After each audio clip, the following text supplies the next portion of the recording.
আজকের মেন ইভেন্টে আমরা দেখতে পাই রোমান রিংসকে রিটার্ন করতে, মানে আমরা দেখতে পাই সোলো সিকা ও তামা তোঙ্গা অ্যান্ড তাম্বালোয়াকে স্টেজে আসতে, এবং তখনই চলে আসে রোমান রিংসকে দেখেই তো তামাতুঙ্গা রিং থেকে নেমে আসে এবং তখনই রোমানের কাছে মার খেতে হয় তামাতুঙ্গাকে। তাঙ্গালোয়া মার খেতে দেখা যায় রোমান রিংসের হাতে এবং আমরা দেখতে পাই রোমান রিংস রিংয়ে উঠে যায় এবং রিংয়ে উঠেই সোলো সিকাওয়াকে একটি দিয়ে দেয় সুপারম্যান পাঞ্চ এবং সে একটি স্পেয়ার দিতে যায়। সেই সময় তামাতুঙ্গা অ্যান্ড তাঙ্গালোয়া সোলো সিকাওয়া রিং থেকে নামিয়ে দেয় এবং তার হাত থেকে বাঁচিয়ে দেয়। কিন্তু তারপর আমরা দেখতে পাই তামাতুঙ্গা অ্যান্ড তাঙ্গালোয়া এসে রোমান রিংসকে পিটাতে শুরু করে, কিন্তু না, রোমান তো একাই 100।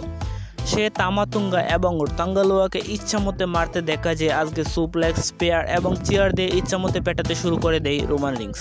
এবং আজকে আমরা দেখতে পাই কোডি রোডসকে প্রথমে মঞ্চে আসে। সেখানে আমরা দেখতে পাই সোলো সিকাও কোডি রোডসের কাছ থেকে আরেকটি ম্যাচ চাইছিল টাইটেলের জন্য, আরেকটি সুযোগ চাইছিল, কিন্তু না, কোডি রোডস তাকে সেই সুযোগটি দেয়নি। মানে কোডি রোডস বলে দেয় যে তার সাথে টাইটেলের জন্য আর কোনো ম্যাচ খেলবে না। কোডি রোডসকে অ্যাটাক করতে চলে আসতে থাকে তামাতুঙ্গা, তাঙ্গালোয়া অ্যান্ড সোলো সিকাও, কিন্তু কোডি রোডসের পক্ষ থেকে চলে আসে কেভিন ওয়েন্স এবং কেভিন ওয়েন্সকে দেখে তারা চলে যায়। এবং সেই মুহূর্তে আমরা দেখতে পাই কোডি রোডস বলে কেভিন ওয়েন্সকে যে কেভিন ওয়েন্সের সাথে সে তার টাইটেলটির জন্য একটি ম্যাচ খেলতে চায় ব্যাশ ইন বার্লিনে। কিন্তু কেভিন ওয়েন্স বলে, না, আমি তোমার সাথে ম্যাচ খেলতে চাই না, কারণ আমি সেই যোগ্যতা এখন পর্যন্ত অর্জন করতে পারিনি। এবং কোডি রোডস ভার্সেস কেভিন ওয়েন্সের মধ্যে ম্যাচটি অফিসিয়ালি হয়ে যায় ব্যাশ ইন বার্লিনের মধ্যে। আজকের ভিডিও এই পর্যন্তই। পরবর্তী ভিডিওতে হয়তো অন্য কোনো টপিক নিয়ে কথা বলা যাবে। আজকের ভিডিও এই পর্যন্তই। আমাদের চ্যানেলের সাথে থাকেন।